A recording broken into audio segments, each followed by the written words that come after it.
আমার নবী আছে সেখানে।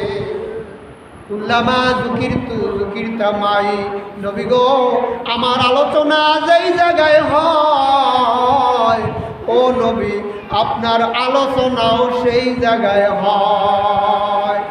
প্রেম তো মরে না, হায় হায় প্রেম তো মরে না। নবীর প্রেমিকেরা দিশেহারা মরণের ভয় করে না। প্রেম তো মরে না। প্রেম কইরাছেন আবু বকর, গারে সুরে সাপে দেয় ঠোকর।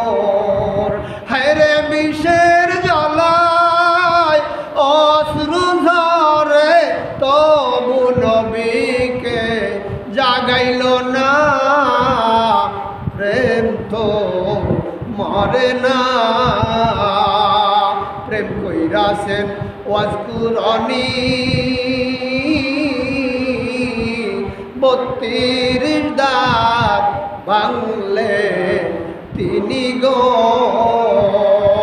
হায়রে সকল দন্ত উখারিল, তবু উহু করল না। প্রেম তো মরে না।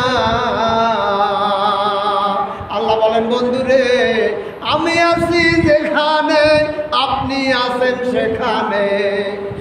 মানে দেখেন না, আশহাদু আন্না মুহাম্মাদার রাসূলুল্লাহ। আযানের মধ্যে দয়ার নবীর নাম আছে কিনা? ইকামতে দয়ার নবীর নাম আছে কিনা? নামাজের মধ্যে দয়ার নবীর নাম আছে কিনা? আছে আছে। দয়ার নবীকে সালাম না দিলে নামাজ হয় না। আসসালামু আলাইকা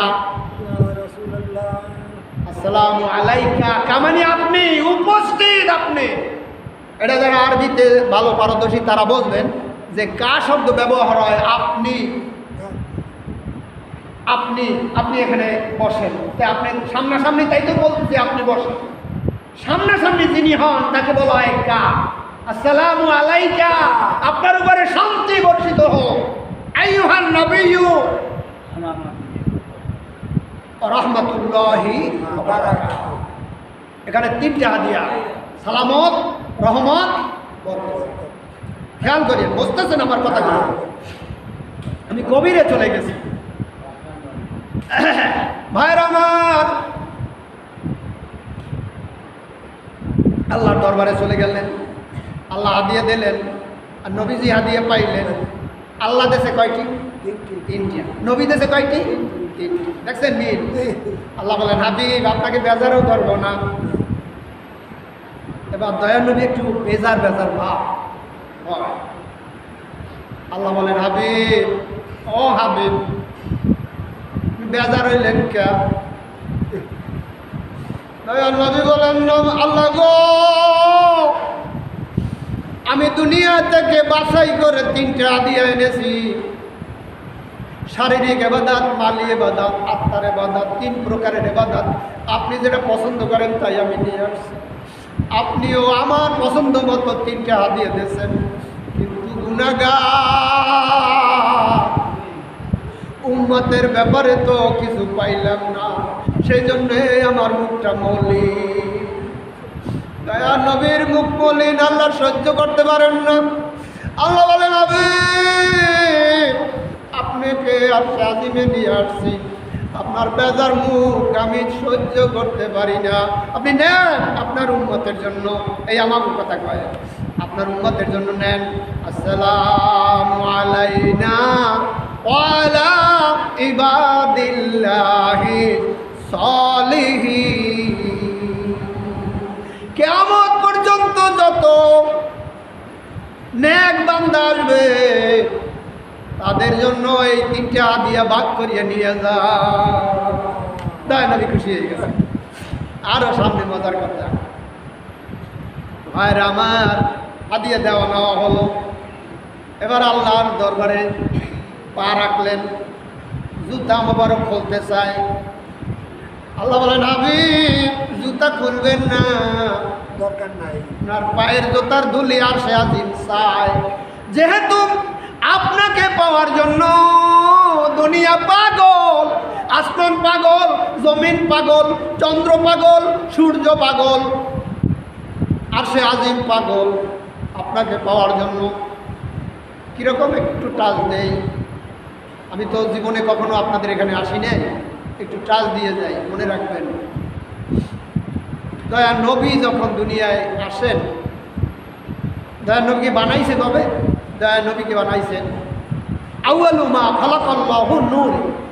আল্লাহ তাআলা সর্বপ্রথম দয়া নবীকে বানাইছেন, পাঠিয়েছেন সবাই শেষে। তো আল্লাহর দরবারে রাত এবং দিন কয়, আল্লাহ রাতের মধ্যে দয়ার নবীকে পাঠাও, রাত আমরা ধন্য হব। আল্লাহ কয় মঞ্জুর। দিন বই থাকবে, এইবারই দাওয়াত দিয়েছে, মাঝখানে একবারই দাওয়াত দেয় নাই। আর হ্যাঁ মন খুতুর খুতুর করে না, আরে আল্লাহ আমাকে দাওয়াতটা দিলে না কেন? আমরা কি অন্যায় করি? যেই দাওয়াতটা দেয় তাই কি খুশি হয়ে যায়, নাইলে বাদে বলিয়ে যায়। ঠিক ওই রকম দিন কইতেছে, আল্লাহ দয়ার নবীকে দিনের ভিতরে পাঠাইয়া দিনকে তুমি ধন্য বানাও। আল্লাহ কয় মঞ্জুর। এবার আসমান কয়, আল্লাহ আমি কি দোষ করলাম, আমার দাওয়াত দেবা না? আসমান বলতেছে, আল্লাহ গো দয়ার নবীকে আসমানে পাঠায়া আসমানবাসীকে তুমি ধন্য বানাও। আল্লাহ কয় মঞ্জুর। যে যা চায় আল্লাহ তার সেই দেবে। এই জন্য যত দোয়া করবেন সব দোয়া কিন্তু কবুল হয়, একটা দোয়াও বিফলে যায় না, খালে যায় না। যেটা কবুল দুনিয়ায় হয় না সেটা আখেরাতে পাইবে, সওয়াব দেবে, আপনার নেক টাইলে দেবে। এবার কয় যে আল্লাহ, এই জমিন বলতেছে, আল্লাহ গো এই জমিনে দয়ার নবীকে পাঠাইয়া জমিনবাসীকে তুমি ধন্য বানাও। আল্লাহ কয় মঞ্জুর। এইভাবে লক্ষ লক্ষ দরখাস্ত আল্লাহ মঞ্জুর করে নিয়েছেন। শুধু চারটে বলতেছি আপনাদেরকে, রাত এবং দিন, রাতের শেষ দিনের শুরু, অথবা দিনের শেষ রাতের শুরু, এটা নাম শবে সাদেক। এই শবে সাদেকে দয়ার নবীকে পাঠায়া রাত এবং দিনের আরজু আল্লাহ মঞ্জুর করে নিলেন। আমার আল্লাহরে চেনে নাকি? তাম জগতের মাঝে শ্রেষ্ঠ মাটি হলো মক্কা শরীফের মাটি। আমাকে আল্লাহ 3 বার দেখাইছে, দয়া নবীকেও দেখেছি স্বপ্ন যোগে, বলবো না সেটা। ভাই আমার দয়ার নবীকে আল্লাহ তাআলা পাঠাইলেন কোন জায়গায়? কাবা ঘরের দরজা হলো পূর্ব দিকে, ওইখানে দাঁড়াইলে দয়ার নবীর ঘর দেখা যায়। এই যে এখানে আছে মন্নান ড্রাইভার আছে না, এই জায়গায় এত দূর হবে না, এর চাইতে আরো কাছে দয়ার নবীর কাবা ঘরের পাশে দয়ার নবীর ঘর। এই উজ্জ্বল জায়গায়, উর্বর জায়গায়, তাম পৃথিবীর শ্রেষ্ঠ জায়গায়, তাম পৃথিবী ছিল পানির উপরে ভাসমান। হঠাৎ করে মক্কা শরীফের জায়গায় বুঝ বুঝ বুঝ বুঝ করতেছিল, একটু মাটির আবরণ পড়েছে, সেই মাটির উপরে কাবা ঘর। সেই কাবা ঘরের পাশে দয়ার নবীকে পাঠাইয়া তাম জগতের মাটির আরজু আল্লাহ মঞ্জুর করে নিলেন। বুঝতেছেন কথা বলবো? কারণ বাকি আছে কি? আসমান। আল্লাহ বলেন, আসমানের অপেক্ষা কর, আমি আমার বন্ধু